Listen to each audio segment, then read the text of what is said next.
అందరికీ నమస్కారం. నేను ఈరోజు చికెన్ కర్రీ, చికెన్ గ్రేవీ ఏదైనా అనొచ్చండి, చాలా టేస్టీగా ఉండబోతుంది. సో అలానే నేను రైస్ కూడా చూపించబోతున్నాను.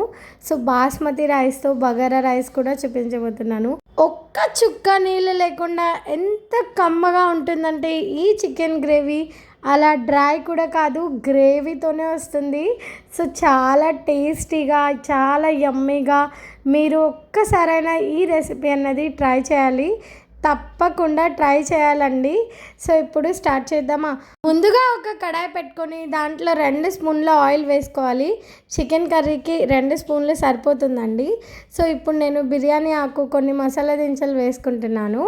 సో 2 యాలకులు, అలానే స్లైసెస్గా కట్ చేసుకున్న 3 పెద్ద సైజుల ఆనియన్స్ని ఇలా కట్ చేసుకొని వేసుకున్నాను. ఏ విధంగా స్లైసెస్గా కట్ చేసుకున్నానో చూపిస్తున్నాను కదా, సో ఆ విధంగానే మీరు కూడా చేసుకోండి. So golden colour and pink colour వచ్చింది కదా, మన ఆనియన్స్ అన్నవి వేగిపోయాయండి. చాలా టేస్టీగా ఉండబోతుంది, ముందు ముందు ఇంట్రెస్టింగ్గా ఉండబోతుంది. సో ఇప్పుడు నేను అల్లం వెల్లిపాయ పేస్ట్ 2 స్పూన్లు వేసుకుంటున్నాను. అల్లం వెల్లిపాయ పేస్ట్ అన్నది ఫ్రెష్గా చేసుకోండి.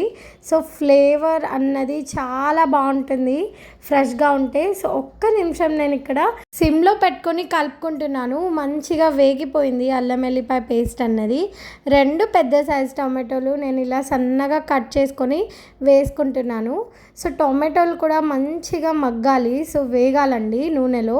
సో టేస్ట్కి తగినంత ఉప్పు, కారం అన్నది కొంచెం ఎక్కువ వేసుకుంటున్నాను.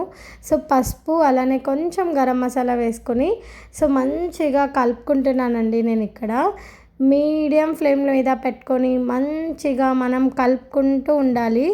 సో అప్పుడే మన టొమాటోస్ అన్నవి మంచిగా నూనెలో వేగుతాయండి.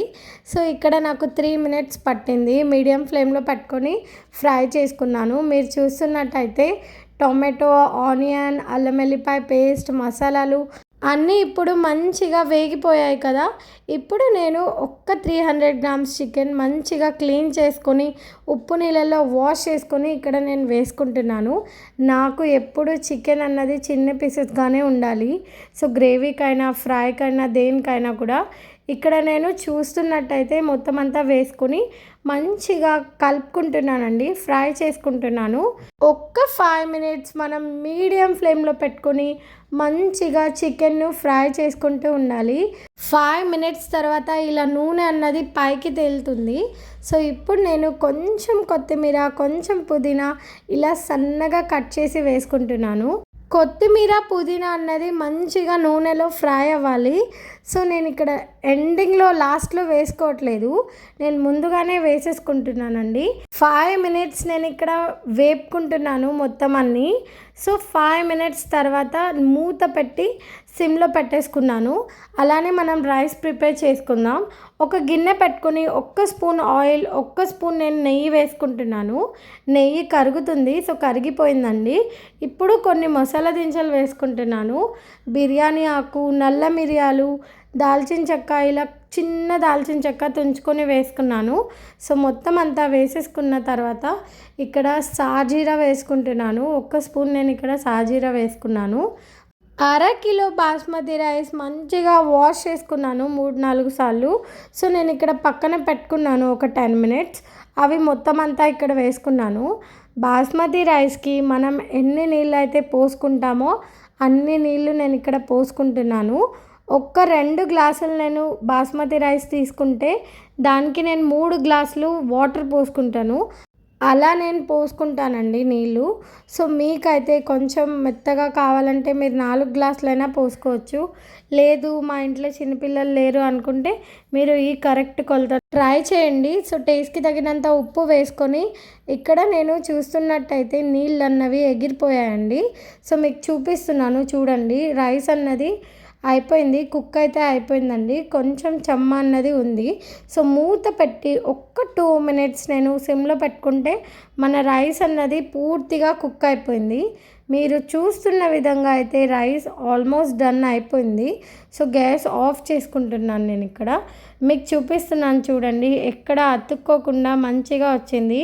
మా ఇంట్లో కూడా చిన్న పాప ఉంది కాబట్టి మాకు ఈ కొలతలు అన్నవి కరెక్ట్గా సరిపోతాయండి.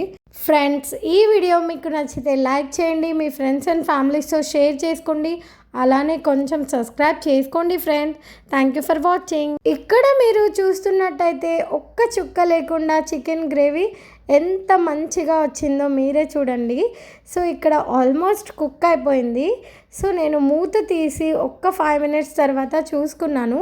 సో నాకు అనిపించింది ఇంకా 2 మినిట్స్ సిమ్లో పెట్టుకోవాలి అని. సో టోటల్ నేను 7 మినిట్స్ ఇక్కడ పెట్టుకున్నాను. మీరు చూస్తున్న విధంగా అయితే ఎంత మంచిగా కలర్ వచ్చింది, ఇంకా నూనె కూడా పైకి కనిపిస్తుంది కదా. సో కుక్ అయిపోయిందండి. ఇప్పుడు నేను గ్యాస్ ఆఫ్ చేసుకొని సర్వ్ చేసుకుంటున్నాను. సో చాలా టేస్టీగా ఉంటుంది ఫ్రెండ్స్. ఒక్కసారి మీరు ట్రై చేస్తారు అని అనుకుంటున్నాను.